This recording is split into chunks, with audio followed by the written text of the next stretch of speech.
Bom, não estamos aí na nossa quinta aula sobre escatologia. Hoje nós vamos começar a dar uma olhadinha no livro de Daniel, considerado o Apocalipse do Antigo Testamento. O objetivo dessa aula é a gente se acostumar um pouquinho com o ambiente profético de visões e simbolismos, que Deus trabalha através do homem, Uma maneira que Deus fala com o homem através dos sonhos, das visões. E isso acontece muito no livro de Daniel, em que ele dá a visão de uma estátua, em que ele dá e faz o relacionamento da estátua com ouro, com prata, então valores, que ele fala de animais, Então tudo muito simbólico, mas apontando sempre para uma coisa real. E no Apocalipse nós temos a mesma coisa, a mesma linguagem, E vi subir do mar uma besta, com 10 chifres. Então, é a mesma linguagem de Daniel. Então, se você for lá no Apocalipse, pegar direto no Apocalipse e você não dar uma lidinha em Daniel, você não vai entender nada. Mas se você começar a dar uma lida no livro de Daniel, quando você chegar no Apocalipse, você já vai entender alguma coisinha do que ele está falando, que não é um animal, uma besta realmente, mas são governos, impérios que se levantam, Então, é muito importante ter essa visão de Daniel. O livro de Daniel é um livro tanto histórico, tanto profético, Ele é dividido a primeira parte na parte histórica e depois na parte profética. Ele não está na ordem cronológica, Se você for dar uma lidinha, se você souber a parte dos impérios, você vai ver que ele está fora da ordem cronológica, porque Daniel tinha o intuito de passar uma mensagem, então, dentro da ordem cronológica, não faria muito sentido. E o livro de Daniel é um dos livros mais estudados até hoje, E é interessante que no final do livro de Daniel, o próprio Senhor fala para o Daniel, Daniel, você não vai entender, porque Daniel falou, olha, o Senhor me explicou, mas eu não entendo nada, não estou entendendo nada que o Senhor está me explicando. E aí o Senhor fala para Daniel, Daniel, não é para o seu tempo, o tempo vai passar, o conhecimento vai avançar, as pessoas vão estudar muito esse livro, Então, fica tranquilo que realmente não é para você. Segue a tua carreira, E deixa isso quieto aí, porque isso aí só seria visto mais à frente. E o livro de Daniel sempre foi um livro muito combatido. As pessoas achavam que o livro de Daniel era um livro de invenção, que os judeus tinham escrito aquele livro tempos depois que passou, porque Deus vai narrando os impérios que vão se sucedendo, E aí muita gente combatia, dizendo, isso aí foram os judeus que escreveram esse livro anos depois. Eles olharam para trás, olharam os impérios, e começaram a escrever, inventaram aí um simbolismo maluco aí, dos animais e tal. Nunca existiu Daniel, nunca existiu Nabucodonosor. Só que, irmãos, Deus é terrível, Com o passar do tempo, escavações, arqueologia, e aí eles começaram a encontrar artefatos, daquela época, que tinha lá o nome do Nabucodonosor, que tinha lá o nome de Belsazar, que é Daniel. Então, comprovou que realmente aqueles homens existiram. Então, aquela história de que era um livro inventado, caiu por terra, como outros, A existência de Davi, de Ezequiel, tudo vai aparecendo, A arqueologia, Jesus falou, olha, se vocês não clamarem, as pedras vão fazer, e as pedras têm clamado. E as pedras, a arqueologia tem demonstrado que o relato bíblico é um relato verdadeiro. Amém? Então, vamos estudar um pouquinho sobre Daniel. O primeiro, se puder botar para mim aí o primeiro slidezinho, que é sobre a nossa aula, do que a gente está falando.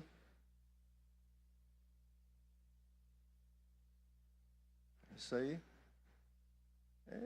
Aula 5. Esqueci de trocar ali. Aula 5. Bom, então quem é Daniel? Daniel é um dos príncipes de Israel. E naquela época ali em Daniel, infelizmente, Israel se corrompeu. Israel foi dividido, virou reino do sul, reino do norte, Judá e Israel. A parte do norte, Israel caiu na mão da Síria, faltou Judá, né? E mais à frente Judá cai na mão da Babilônia, de Nabucodonosor. E Nabucodonosor, então, leva cativo, né? Ele manda pegar os jovens, aqueles mais instruídos, as pessoas mais capacitadas, e manda pegar aquele pessoal e levar tudo para a Babilônia. Né? Então, Daniel e os amigos dele, né? Quais são os amigos de Daniel? Alguém sabe? Os 3 amigos de Daniel? Isso, Sadraque. Pois é, esses são nomes tudo babilônicos, né? São tudo nome de demônio no meio disso, vocês sabiam disso, né? O nome deles não é assim, né? É Ananias, Misael e Azarias. São os 3 amigos de Daniel. Os nomes foram transformados. Olha como é que é a Babilônia. Até o nome eles transformam. Dentro do nome de cada um existe uma parte do nome de Deus. E aí, quando chegaram na Babilônia, eles pegaram esses nomes, tiraram o nome de Deus e botaram o nome dos demônios. Bel, Nabu, Acu.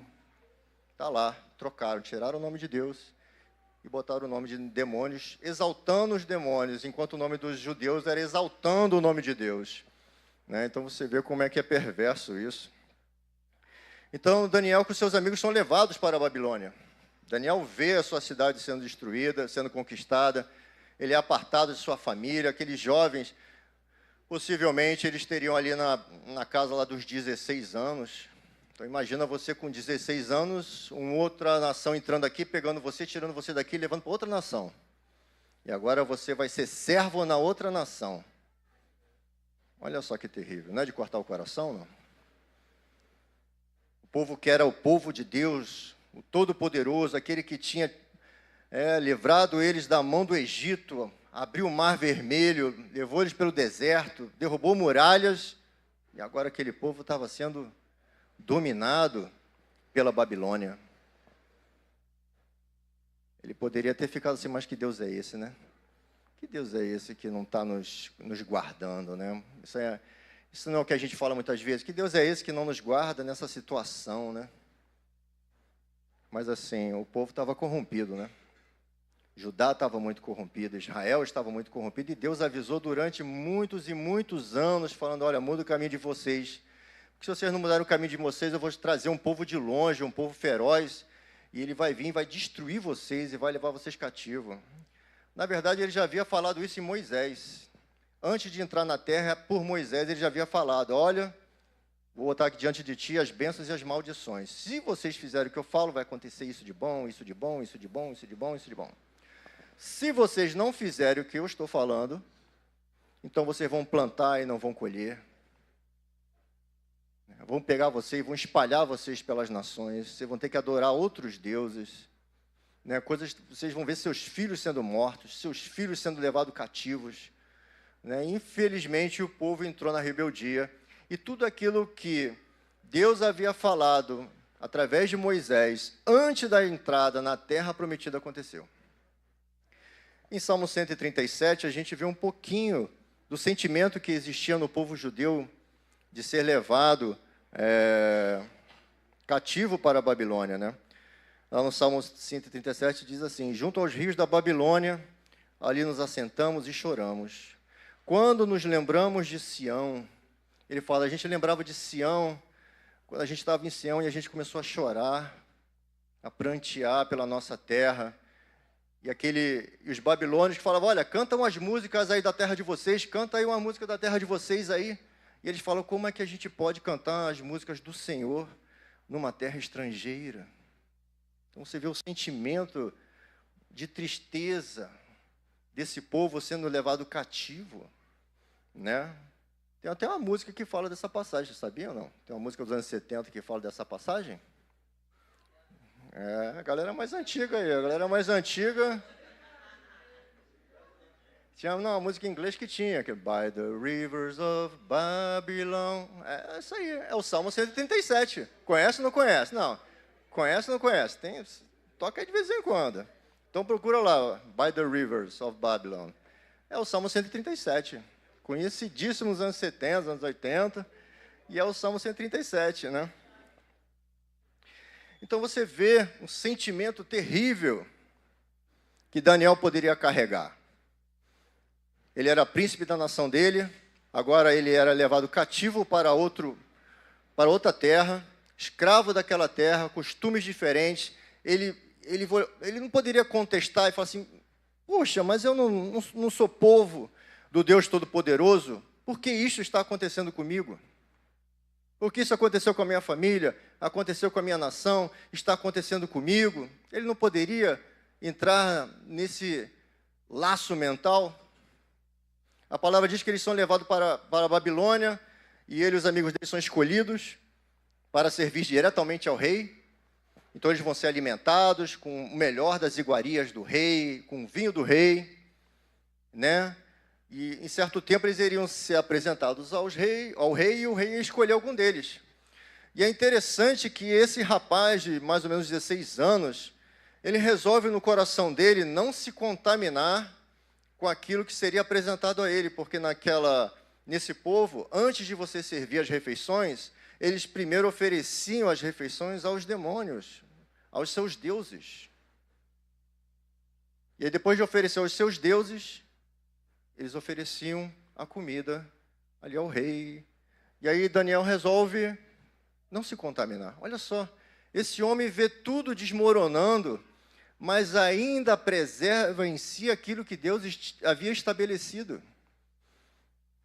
Deus falou assim, você não pode comer isso, não pode comer aquilo, não coma comida de demônios.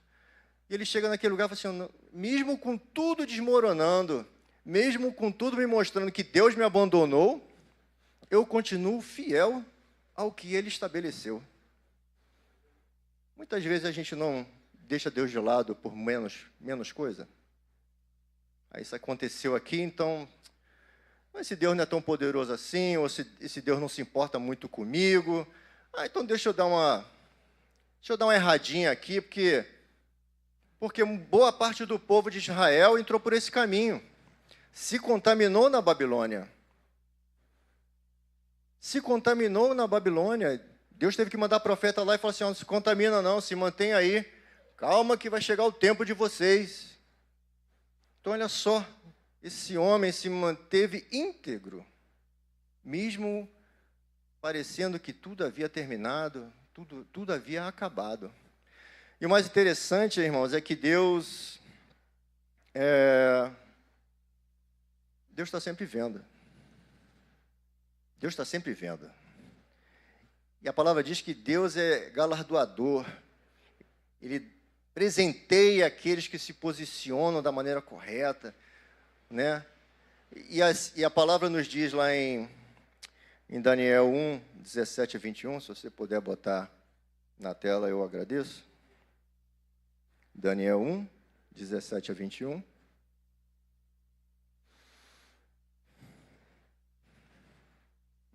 Esperamos. Você vê como é que Deus está olhando a atitude daqueles jovens. Jovens, olha aí, jovens. Quando as coisas não estão do seu jeito, aí você fala, então Deus não fez do meu jeito, então tchau. Eu vou dar uma erradinha aqui. Deus está olhando, né? E assim como nós colhemos coisas boas quando andamos de maneira certa, também colhemos as erradas, né? Esperar só ele botar ali. Daniel 1, 17 a 21. Dê para mim aí. 1, 2, 3 e...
Amém? Olha a atitude deles, o que ocasionou. Deus capacitou eles de tal maneira que quando eles chegaram na frente do rei, o rei falou assim: rapaz, vocês são 10 vezes mais inteligentes do que todos esses que estão aí. Mas a Daniel, ele deu uma coisa especial. Ele falou, olha, a Daniel, ele deu a capacidade de ter ali visões e sonhos e discernir visões e sonhos, né? Parece besteira, mas isso vai ser fundamental, como diz aqui. E ele ficou até o reinado de Ciro. Quer dizer, a Babilônia caiu, entrou um outro império e ele continuou na cabeça daquele império. Continuou assessorando o outro rei que viria de um outro império. Olha só a capacitação de Deus por causa de uma atitude. Uma pequena atitude. Olha o que Deus fez com ele e onde ele colocou. É como se ele pegasse Daniel no dia de hoje e botasse lá debaixo do presidente. Ele está debaixo do presidente, assessorando o presidente. E o presidente vai mudar e ele vai continuar lá, assessorando o presidente. Olha só que coisa. Um outro povo vem, conquista o Brasil, e ele continua lá, ajudando aquele novo presidente de outro país. Olha só. Porque as pessoas viram algo extraordinário em Daniel. A capacidade de Daniel. E não é só isso, irmãos, ele tem a capacidade de servir, porque mesmo sendo levado cativo, ele continuou de boa vontade servindo a um rei que havia dominado eles. Olha só, irmãos. Muitas vezes a gente se debate dentro do nosso trabalho. Olha esse homem, olha esse menino. Olha o que ele faz, isso é impactante para nós. A gente vive um evangelho romantizado, que Deus livra tudo, Deus me tira tudo, Deus vai secar todas as minhas lágrimas, eu vou fazer tudo errado, vou dar cabeçada e vou continuar dando cabeçada, mas Ele vai secar as minhas lágrimas. Ele vai me abençoar. Eu estou tudo errado, no mundo meu caminho, mas Ele vai me abençoar. Não, aqui Ele abençoa quem anda certo, quem escolhe certo. Sempre foi e sempre será assim. Ele abençoa aqueles que andam segundo a sua vontade. Amém, irmãos? Então você vê Deus capacitando aí Daniel, né? E Daniel realmente se sobrepõe a todos. E vai chegar um momento que isso será decisivo. A capacidade que Deus deu a Daniel vai salvar Daniel, seus amigos e todos aqueles sábios da Babilônia. Vai salvar vidas. Então, tenha zelo pelos sonhos que Deus te dá, pelas visões. Tenha zelo, não despreze, porque isso pode ser muito importante. Pode ser muito importante, irmãos. Amém? Vamos lá de 2, por favor. Nabucodonosor vai ter um sonho.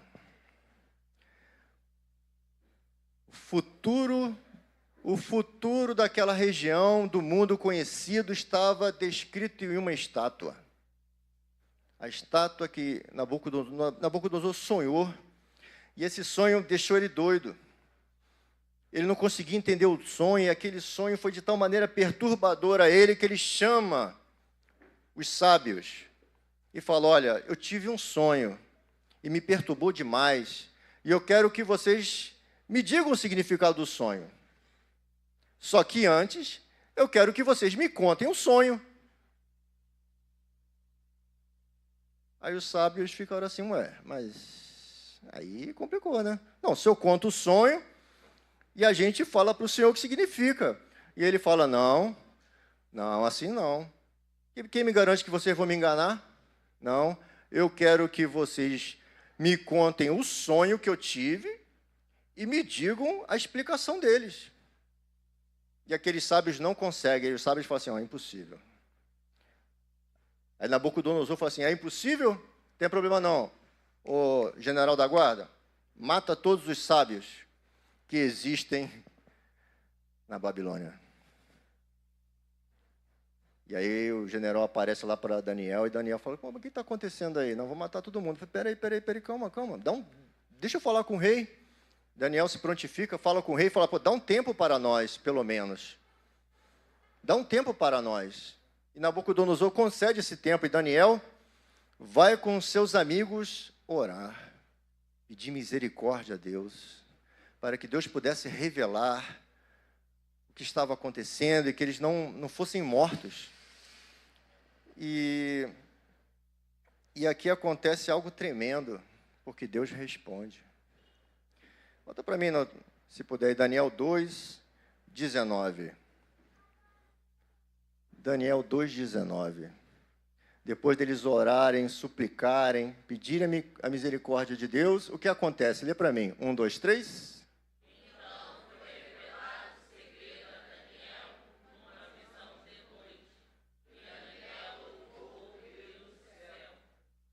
Deus deu a Daniel a visão que Nabucodonosor teve. O mesmo sonho. Só Deus, irmãos. O diabo pode fazer isso? O diabo não pode fazer isso. Foi por um campo que o diabo não tinha como. Se Nabucodonosor contasse o sonho, o diabo entrava. Todo mundo ia ter uma explicação. Mas, como Deus colocou no coração do Nabucodonosor, não, pede para eles falarem um sonho, porque eu já tenho uma pessoa específica para te dar a resposta. Deus é terrível, irmãos.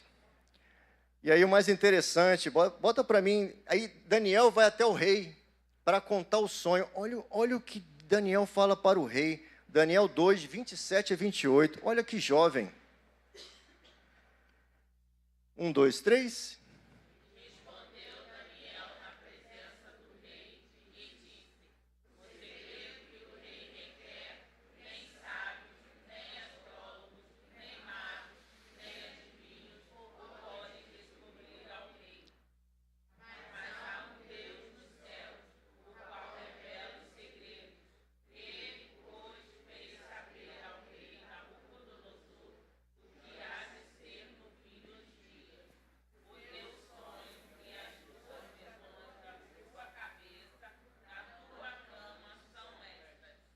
Olha aí, ele chegou, é impossível, por isso que esse pessoal não descobriu, mas há um Deus. Ele poderia ter falado, olha, mas eu consegui, eu sou o cara, eu consegui, eu sou o mais sábio, eu sou o melhor de todos, eu consegui.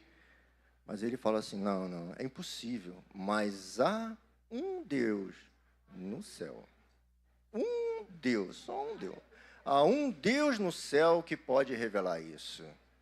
Olha só, ele tributa a Deus toda a honra e toda a glória e todo o louvor, que é Deus revelando, não é a capacidade dele, é Deus, irmãos. É Deus, né? E aí começa, então, Daniel a revelar o que seria aquela estátua, né? Vamos lá para mim no slide 3, por favor. Slide 3. Muito bem. Ih, rapaz, nossa, ali ficou um em cima do outro aí. No meu slide não estava assim, não. Isso aqui que eu ouvi, não. Bom, vamos lá. Então, Daniel começa a revelar e fala assim, em Daniel 2, 31 a 35, assim, tu, ó rei, estavas vendo, e eis aqui uma grande estátua.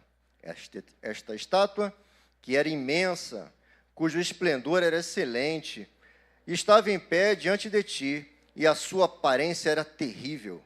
A cabeça daquela estátua era de ouro fino, o seu peito e os seus braços de prata, o seu ventre e suas coxas de cobre, as pernas de ferro, os seus pés em parte de ferro e em parte de barro. Estavas vendo isso quando uma pedra foi cortada sem auxílio de mão, a qual feriu a estátua nos pés de ferro e de barro e os esmiuçou. Então foi juntamente esmiuçado o ferro, o barro, o bronze, a prata e o ouro, os quais se fizeram como pragana das eiras do estio, e o vento os levou, e não se achou lugar algum para eles, mas a pedra que feriu a estátua se tornou grande, um grande monte, e encheu toda a terra.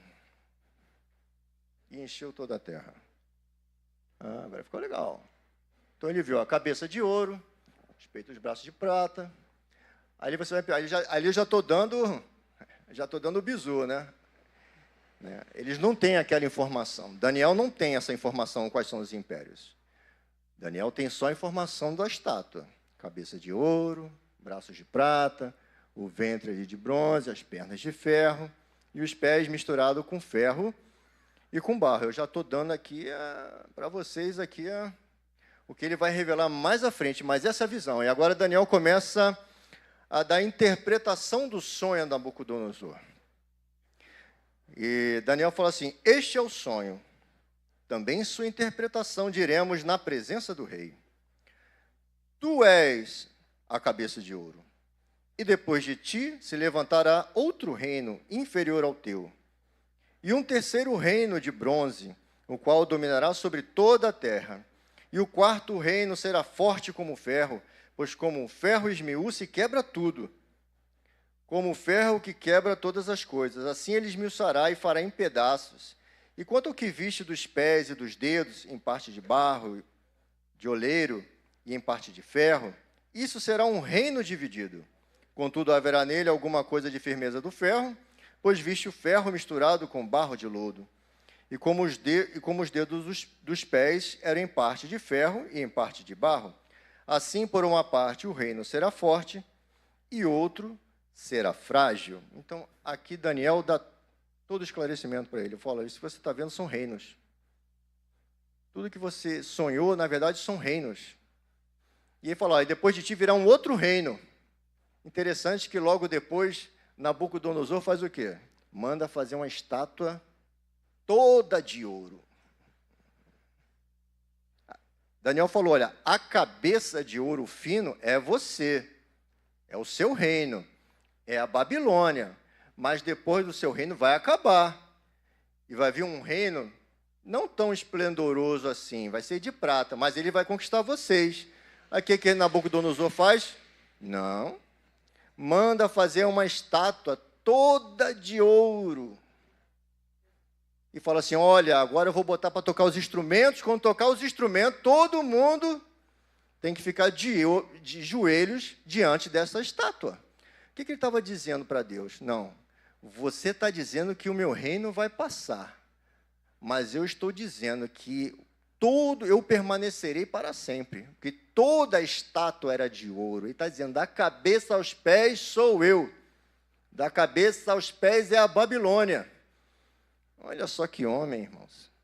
Que homem duro. Mas Deus vai quebrar esse homem. No final, Deus quebra Nabucodonosor e Nabucodonosor vira crente. Vocês sabiam? Que ele manda uma carta para todo o império falando, olha, o Deus de Daniel, esse Deus é o Deus que abate, é o Deus que levanta. Todos glorifiquem esse Deus, porque esse Deus é tremendo. E ele conta a experiência dele. Irmão, depois tem que dá uma lidinha lá em Daniel que vocês vão gostar. Né? Que ele vira até animal. O estado dele é tão animalesco que ele perde o reino. E Daniel já havia falado com ele, olha, seu coração não seja soberbo, porque no dia que seu coração for soberbo e você disser que tudo que você está vendo aí foi você, Deus vai te abater, e você vai virar um animal. E aconteceu exatamente isso. Um dia ele estava lá no palácio dele, olhando, e falando, que maravilha, olha como eu sou bom, olha o que eu fiz, olha o que eu construí. Naquele momento, Deus foi lá e, pum! Ele perdeu a consciência humana, vivia como um animal. E passou um bom tempo nesse estado. Tanto que era o filho dele e o neto dele que governavam a Babilônia nesse tempo. Mas um dia Deus teve misericórdia dele e retorna de novo à consciência. Isso é o próprio Nabucodonosor contando. E ele fala, no dia que Deus me tornou a consciência, eu comecei a agradecer ao Senhor e engrandecer o nome dele, porque só ele realmente é Deus. Olha só, Deus fazendo estrago dentro da Babilônia. Que coisa impressionante, né, irmãos? Então, aqui nós vemos aqui Daniel explicando a estátua, e agora ele vai começar a falar sobre a pedra. Que pedra é essa? Que pedrinha é essa que vem bater no pé e destrói tudo? Vai destruir todos os impérios vão ruir com essa pedra. Essa pedra é cortada de uma montanha, e ela vem contra os pés. Bota para mim aí o slide 4, por favor. O último império. Né? O último império será destruído por uma pedra, que estabelecerá um novo reino, e esse reino nunca será substituído. Que pedrinha será essa? Né? Então, Daniel fala em Daniel 2, 43 a 45, ele diz assim: quanto ao que viste do ferro misturado com barro de lodo, misturar-se-ão com semente humana, mas não se ligarão um ao outro, assim como o ferro não se mistura com barro. Mas nos dias desses reis, o Deus do céu levantará um reino que não será jamais destruído. Esse é o 4. Deixa eu ver aqui. Esse é o 4. Não será jamais destruído. Este reino não passará a outro povo. Esmiuçará e consumirá todos esses reinos. Então, assim, vai chegar um momento em que Deus vai levantar um reino que vai destruir todos os reinos que são baseados no homem. E esse reino que ele vai levantar nunca mais terá fim. Nunca mais terá fim. Vai crescer. Ele fala lá, mas da maneira que viste que o monte foi cortado da uma pedra, sem auxílio de mãos, e ela esmiuçou o ferro, o bronze, o barro, a prata e o ouro, o grande Deus fez saber ao rei o que há de ser depois disto. Certo é o sonho, fiel é a interpretação. Então, ele está falando, vai chegar um tempo que Deus vai levantar um reino, e esse reino vai ser eterno. Será que a gente sabe quem é esse reino? Slide 5, por favor. Leiam para mim. Slide 5.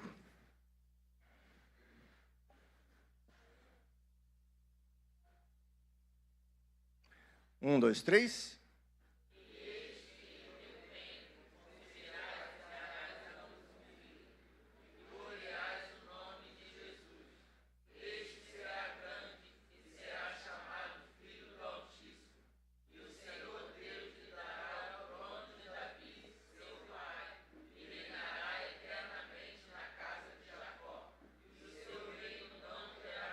E o seu reino não terá fim. Então, Daniel lá atrás já estava falando de Jesus. Ó. Vem aí uma pedra cortada do monte. O eterno. O eterno. Jesus é aqui uma pequena pedra, uma pequena demonstração que vem do eterno para nós. Quando ele chegar na terra, o seu reino crescerá, ele vai virar uma montanha. Aquela pedra virará uma montanha. E nunca mais os homens reinarão. Quem reinará será Ele. Ele reinará. Então você vê isso lá atrás, lá em Daniel, em sonhos, em visões. Olha só, irmãos, parece insignificante, parece bobo, mas olha só, Deus já falando tudo lá atrás. Jesus fala, se vocês conhecessem aí a lei e os profetas, vocês me achariam. Eu estou escrito lá na lei e nos profetas. Vocês não estão me achando lá, não? Eu estou lá. Se vocês conhecessem a lei e os profetas, vocês veriam que eu estou lá. E o povo judeu não viu, como a gente viu na aula passada. Eles não viram. Eles não conseguiram olhar as características do Senhor e falar, olha, isso é o Messias. O cego anda, o coxo vê. Olha só, por quê? Porque a religião, irmãos, e continua até hoje. Por quê? Porque o judeu espera o Messias ben Davi, o Messias filho de Davi, aquele que vem governar, que vem reinar. Tanto que os discípulos mesmo perguntam, lá no final, quando Jesus já estava para ser crucificado, olha, quando se dará aí o reino de Israel, vai ser restaurado? Então, a preocupação deles era o reino de Israel ser restaurado, enquanto a preocupação de Deus é com o ser humano, o caráter do ser humano que foi perdido no Éden. Olha só. Mas ele ainda estava esperando o filho de Davi, seu filho de Davi, você tem que se levantar agora contra o Império Romano. Quando é que você vai se levantar contra o Império Romano? Quando é que você vai restaurar Israel? Aí Jesus falou, rapaz, vocês estão por fora. Não vai ser assim não, vai ser assim não. E tem também a espera do Messias, filho de José, Ben Yosef, que é o servo sofredor de Isaías. Muitos judeus acreditam que primeiro vem o Messias Ben Yosef, e aí ele vem, depois ele morre, depois vem o Messias Ben Davi. E eles estão nessa pegada até hoje, irmão, e não sai disso. E não sai disso, dessa visão.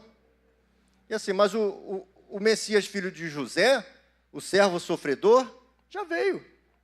Já foi à cruz, já levou os pecados, já foi transpassado. Está lá em Isaías. E já veio, mas eles não conseguiram identificar o Messias, filho de José. Eles ainda estão esperando o Messias, filho de Davi. Só que o filho de Davi só vem lá na frente. Lá na frente, por quê? Por que adianta ele restaurar o Israel com Israel desse jeito? Na promiscuidade, andando todo torto, onde a maioria das pessoas celebram as festas, mas para eles aquilo é uma tradição. Eu faço por fazer. Não sei o que significa muito isso aqui, não vejo valor espiritual nenhum, mas o meu pai fazia, o meu avô fazia, o meu bisavô fazia, então eu vou fazer também. Olha o perigo da religião, irmãos. Olha o perigo da religião. Aquela nação está entregue. A maioria daquelas pessoas lá são tudo. São judeus budistas, judeus espíritas, judeus... Tem judeu tudo. Mas se você falar para ele, olha, e Yeshua? Eu sou budista, mas não sou seguidor de Yeshua. Eu sou espírita, mas não. Yeshua? Não, Yeshua não. Assim é boa parte dos judeus, irmãos. Ele está na macumba, ele está no espiritismo, ele está no budismo esotérico, está em tudo quanto é lugar, mas se você falar de Jesus, ele pula para trás. Olha que louco. Olha que louco, irmãos. E é interessante agora, voltando aqui a Daniel, que assim, primeiro Deus fala com Daniel através dos sonhos de Nabucodonosor. Agora Deus vai falar diretamente com Daniel. Agora os sonhos e as visões serão diretamente para Daniel. Parece que Deus assim, olha, se eu tentar falar contigo direto, você não vai acreditar. Então primeiro eu vou dar o sonho para o ímpio, vou mostrar que eu sou Deus na sua vida, vou te dar o sonho, você vai conseguir discernir aquele sonho e a partir de agora eu vou falar contigo, porque agora você vai acreditar no que eu vou te dar. Porque se eu tentasse falar direto, você ia falar, não, isso aqui é coisa da minha cabeça. Não, isso aí eu estou inventando, isso não é assim não, mas agora não. Agora, Daniel tinha maturidade para receber as coisas de Deus e crer, né? E aí a gente começa a ter Deus revelando a Daniel um pouco mais sobre esses reinos que virão. Slide 6, por favor. No primeiro ano de Belsazar, que é neto de Nabucodonosor, Daniel recebeu de Deus um sonho e visões em que os 4 ventos do céu agitavam o mar grande, né? E 4 animais grandes subiam do mar. É interessante porque todos esses reinos que Deus deu entendimento a Daniel, todos eles dominaram Israel.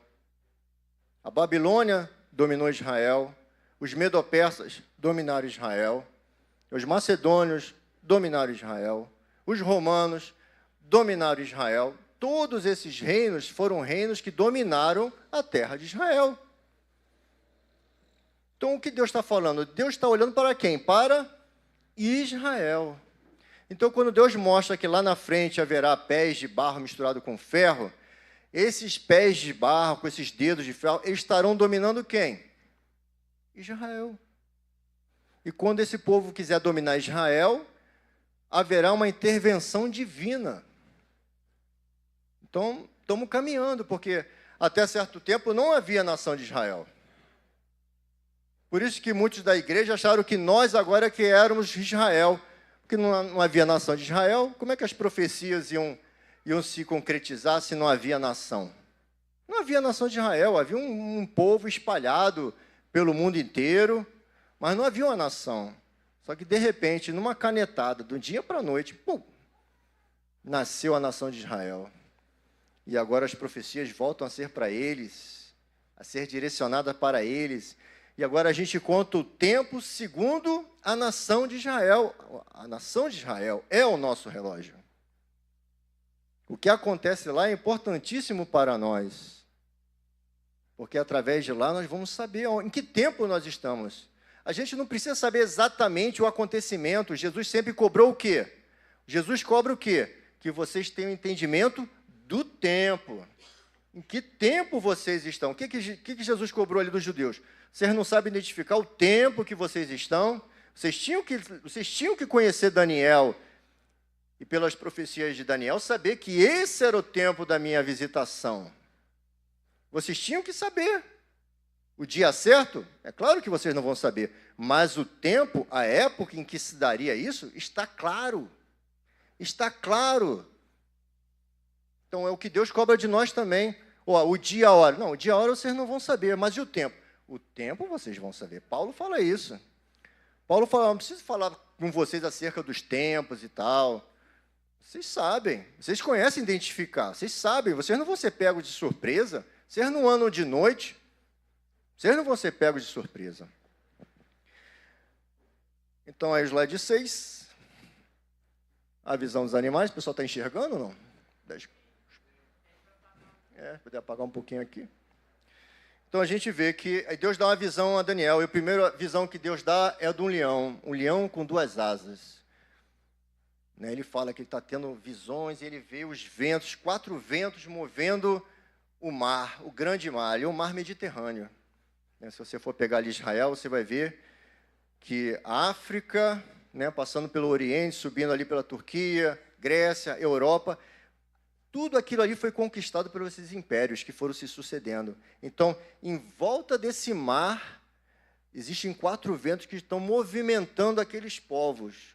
E na movimentação daqueles povos, está surgindo impérios, bestas, animais. Então, o primeiro animal que surge, Daniel já tinha falado para o rei Nabucodonosor, é o leão.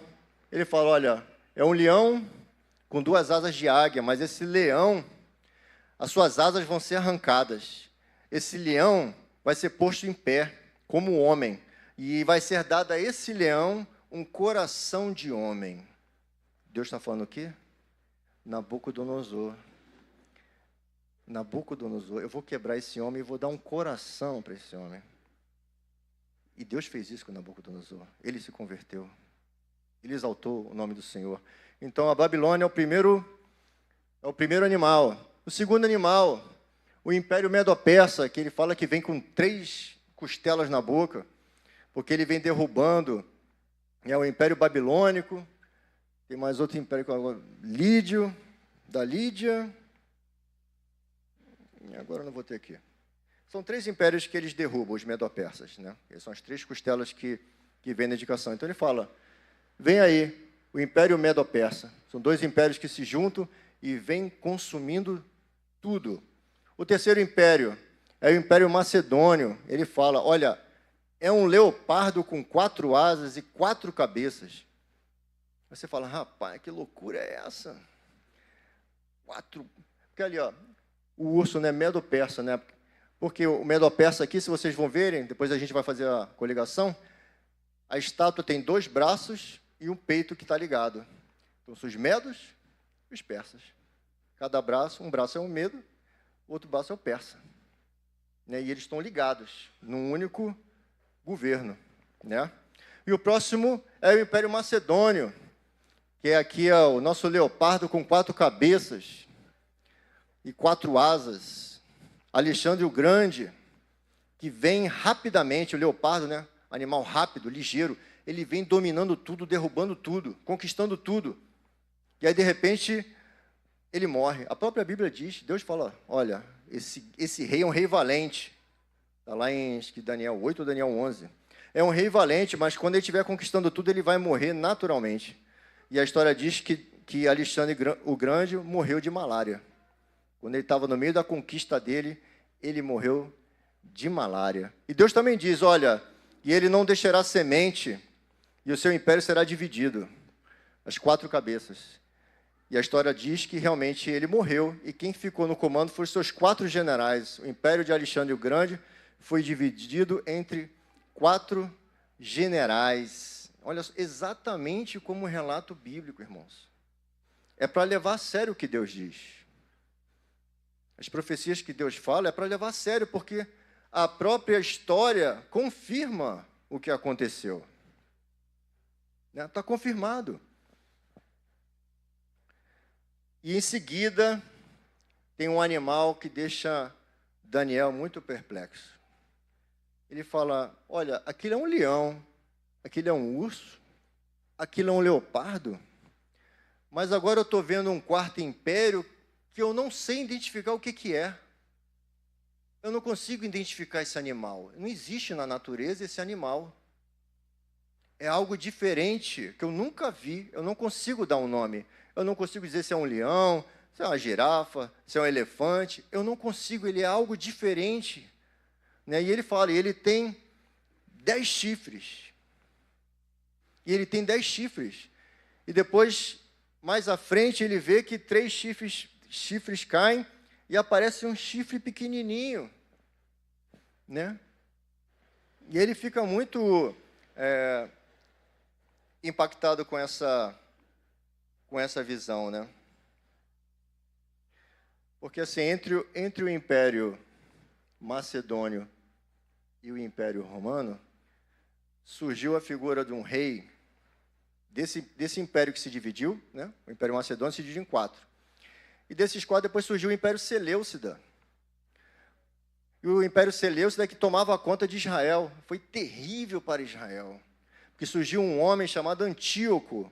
Né? Deus fala dele na palavra. Daniel 8. Se vocês olharem Daniel 8, ele é o pequeno chifre que vem contra Israel. Ele é uma figura do anticristo. Assim como o faraó também é uma figura do anticristo, esse rei Antíoco Epifânios é a figura do anticristo. Por quê? Porque ele vai dominar Israel e ele vai mudar a lei. Ele vai proibir a circuncisão, ele vai proibir os sábados, ele vai proibir a dieta alimentar, ele vai matar quem seguir a lei. Ele quer helenizar o povo judeu. Ele vende os cargos sacerdotais. Agora não é mais a família de Levi, agora ele vende. Vende para que você estivesse lá no templo, dirigindo as pessoas, mas a favor dele. Então, dentro do povo de Israel, tem aquele povo que é helenizado e aquele povo que se mantém fiel aos princípios. Esse homem é uma verdadeira desgraça em Israel. Ele é o chifre pequeno, uma figura do anticristo. Depois leiam lá. Interessantíssimo. Leiam o livro de Macabeus. O livro de Macabeus mostra isso. Né, que Judas Macabeu e sua família, sua tribo se levantam e acabam com o domínio, né, de Antíoco. E Deus também fala que ele irá morrer normalmente. E a história diz que ele morre normalmente. Né? Então, olha só o relato bíblico é perfeito, irmão. Como a história diz, ó, esse relato está perfeito. Realmente aconteceu assim mesmo. É desse jeitinho mesmo. Né? É desse jeitinho. A gente tem que prestar atenção. Tem que prestar atenção, irmãos. A Bíblia é algo extraordinário, irmãos. A Bíblia é algo extraordinário. Quanto mais você cavar, mais água você vai achar. O judeu compara a Bíblia a... Esqueci o nome da planta. Que Jesus ordena em ela seca. Me ajuda aí. Figueira. Porque a figueira em Israel, ela não tem um tempo certo para dar fruto. A figueira em Israel, por todo ano, ela dá fruto. Por isso que Jesus está falando, quando ele chega lá, aquela figueira não tem fruto. Aquela figueira é uma figura de Israel. Ele fala, já que você não dá fruto, então seca. Não foi o que aconteceu em Israel? Já que vocês não deram fruto, acaba com vocês. Já foi destruído no ano 70, pelos romanos. Então, e o judeu considera a palavra como uma figueira. Por quê? Porque toda vez que você procurar um fruto na palavra, você vai achar. Você vai achar o que você está precisando. É um consolo? Você vai achar. É ânimo? Vai achar. É bronca? Você vai achar. Você vai achar. Vai ter fruto. Você vai achar o fruto para se alimentar. Né, eu estou tentando passar aqui um pouquinho para vocês a riqueza que existe dentro da palavra, né, para que, né, vocês tenham essa vontade de estudar, de ler. Porque uma coisa é ler, outra coisa é estudar.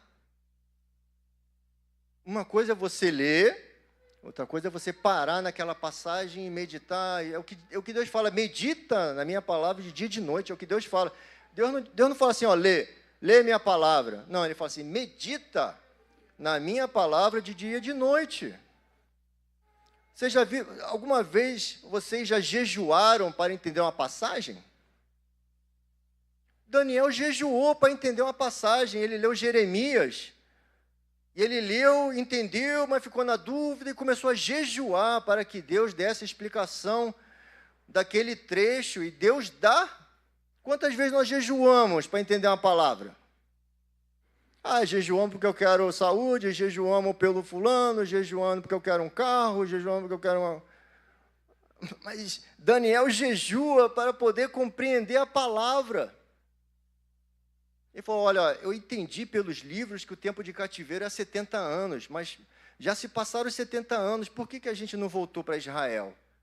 E aí ele entra em jejum e oração para que Deus revele a ele, irmãos.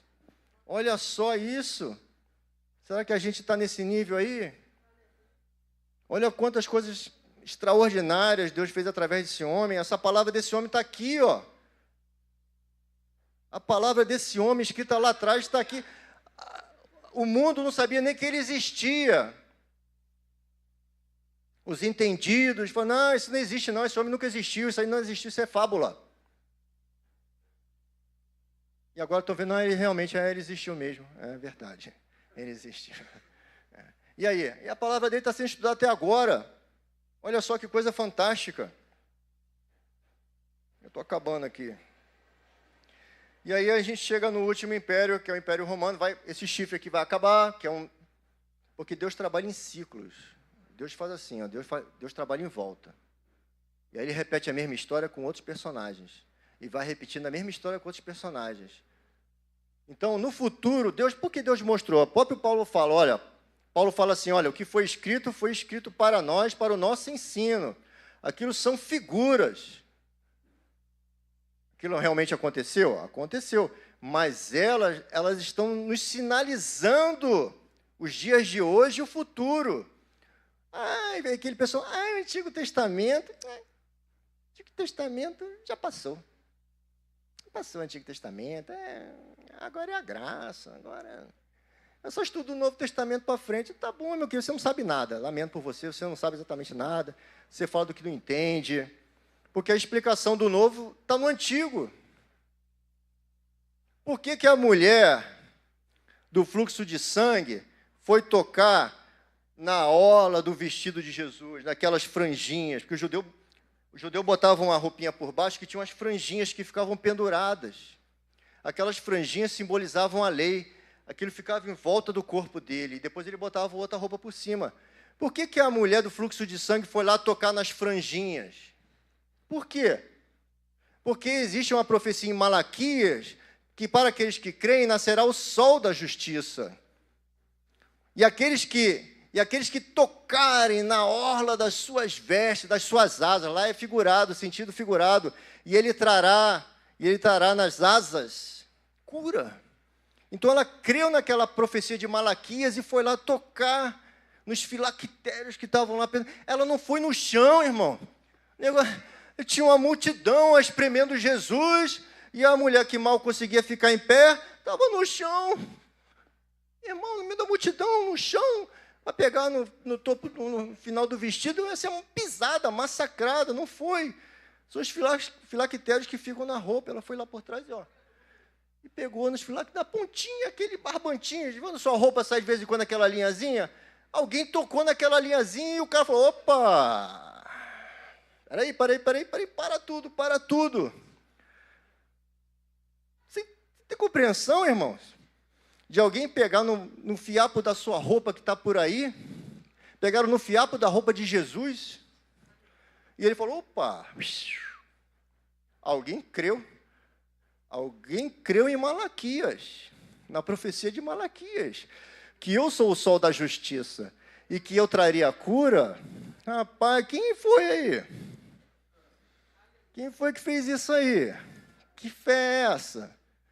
Mas a resposta para o Novo Testamento está no Antigo. Se você não sabe isso, você fala, que lindo.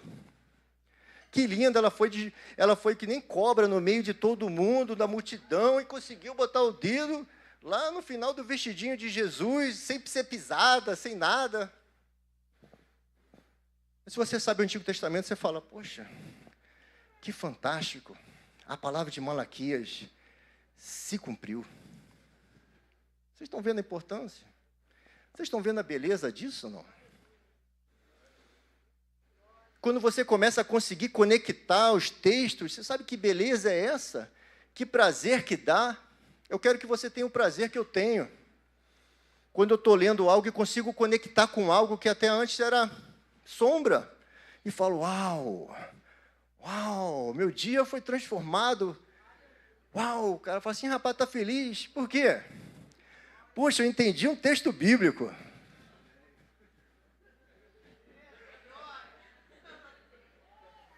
Aí o cara está olhando para mim e fala, eu pensei que tivesse ganhado alguma coisa aí. Não ganhei. Você não sabe o quanto eu ganhei. Entendeu? Porque Deus abençoa. Deus abençoa, irmãos. Não é ler por ler. É ler e meditar, é ler e pensar. Para quê? Fala assim, eu não estou entendendo. Várias passagens já falei assim, eu não estou entendendo. Ou não entendo como todo mundo entende. Já escutei a explicação várias vezes, de muita gente boa, mas isso tem algo dentro de mim que fala assim, não é isso. E de ficar ali, edificar, e depois chega um certo tempo aqui, vem, pum! E, rapaz, é mesmo, é verdade. Agora fez sentido. Entendeu? Então, Deus espera isso de nós, irmãos. Porque isso é o quê? Isso é dar valor. Isso é dar valor à palavra de Deus. Deus procura homens que deem valor à sua palavra. Noé deu valor à palavra de Deus. Abraão deu valor à palavra de Deus. Deus procura homens que deem valor à sua palavra. E que andem segundo ela. Porque também não adianta dar valor à palavra e não andar segundo ela. Né? Então nós temos aí... deixa eu passar aqui. Slide 7, por favor. Slide 7. É isso aí. Bom, então ali eu botei ali já a relação, né? Império Babilônico, medo, tal.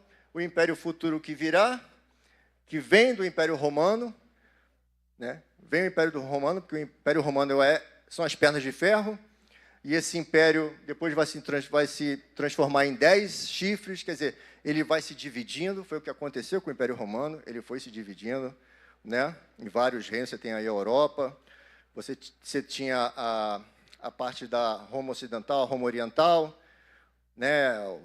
Roma, Constantinopla, né? Você vê o domínio pelo Oriente de Roma, né? Os otomanos vêm aí do Império Romano, né? Próximo slide, por favor. É muita informação, irmãos.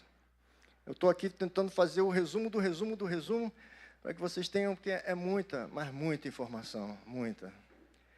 Né? Então, a gente tem aí o Império Romano. Ele fala assim, em Daniel 7. Depois disto, eu continuei olhando nas visões da noite, e eis aqui o quarto animal, terrível e espantoso. Ele não sabe dizer que animal era aquele. Ele tinha 10 chifres. Estando eu a considerar os chifres, eis que entre eles subiu outro chifre pequeno, diante do qual 3 dos primeiros chifres foram arrancados. Eis que neste chifre havia olhos, como os de homem, e uma boca que falava grandes coisas, ou grandes insolências. Ele era insolente, esse chifre era insolente contra Deus. Né? E Deus pede, então Daniel pede entendimento sobre este animal. E fala assim, e Deus dá. Fala assim, o quarto animal, Daniel, será o quarto reino da terra. E quanto aos 10 chifres, daquele mesmo reino se levantarão 10 reis, e depois dele se levantará outro, o qual será diferente dos primeiros, e abaterá a 3, e proferirá palavras contra o Altíssimo, e destruirá os santos do Altíssimo, e cuidará em mudar os tempos e a lei, e eles serão entregues na sua mão por um tempo, e tempos, e metade de um tempo. Então Deus está falando, vai vir um reino E esse reino vai vir de novo contra vocês, e vai massacrar vocês, vai matar vocês, e vai ser insolente contra Deus. A boca dele vai proferir palavras contra Deus, contra o Altíssimo. Isso vai acontecer de novo. Isso já aconteceu e vai acontecer de novo. Se você quer saber como vai acontecer de novo, leia Daniel 8. Vai lá ler Daniel 8, vai procurar o chifre pequeno. Porque o chifre pequeno é o exemplo do próximo chifre que vai se levantar, o que a gente está falando agora. Próximo slide, por favor, slide 9. O chifre pequeno. Olha lá, chifre pequeno romano. O que esse chifre fará? Fará guerra a Israel, dominará por 3 anos e meio, profanará o templo, se colocará como uma divindade, blasfemará contra o Altíssimo, terá poder sobre os povos, matará muito dos santos, vem segundo a eficácia de Satanás. Pouca coisa? Já aconteceu, vai acontecer de novo. Né? Slide 10, finalizando. Mas quando esse chifre pequeno se levantar, vai acontecer isso aí. Ó. Começa a ser colocado no céu o tribunal de Deus. Daniel começa a ver no céu o tribunal de Deus começa a ser montado. O trono, ele começa a ver o trono de Deus a ser montado. Olha só que coisa fantástica, irmãos. Slide 11, por favor.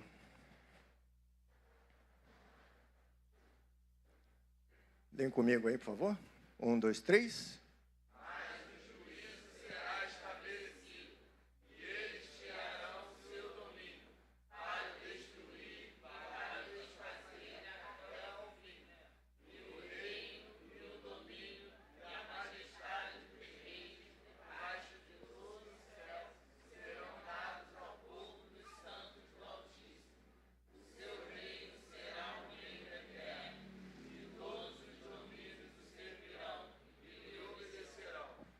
Aqui.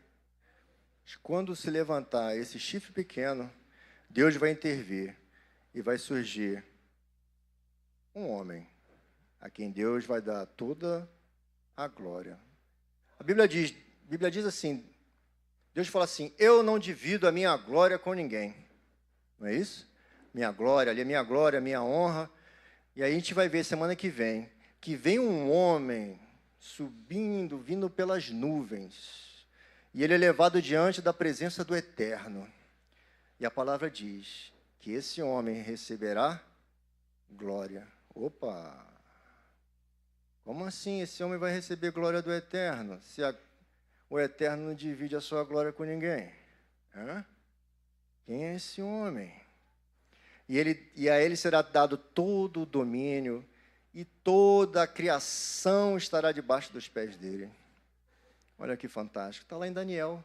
Está escrito em Daniel. Daniel 7. Leia Daniel 7.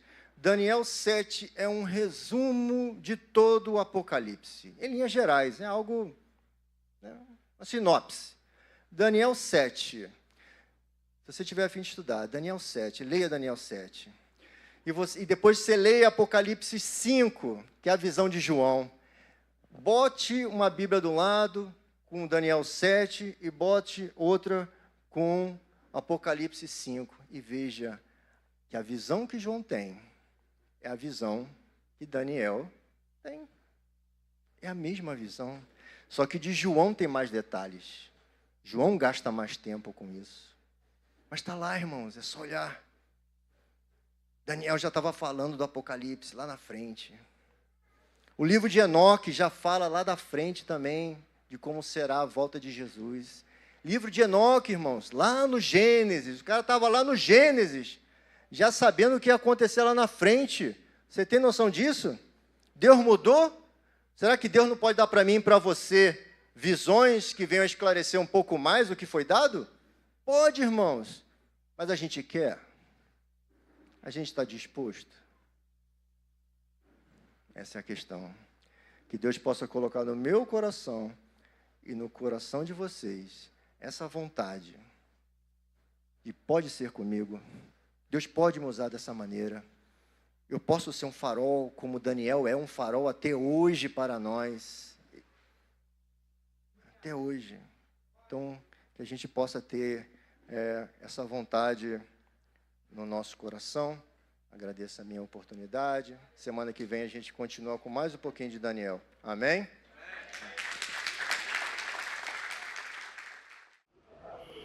E aí, você foi edificado com esta palavra? Essa palavra chegou ao teu coração? Una-se a nós, venha no próximo culto receber também. O Senhor te abençoe, abençoe sua casa. Fique na paz.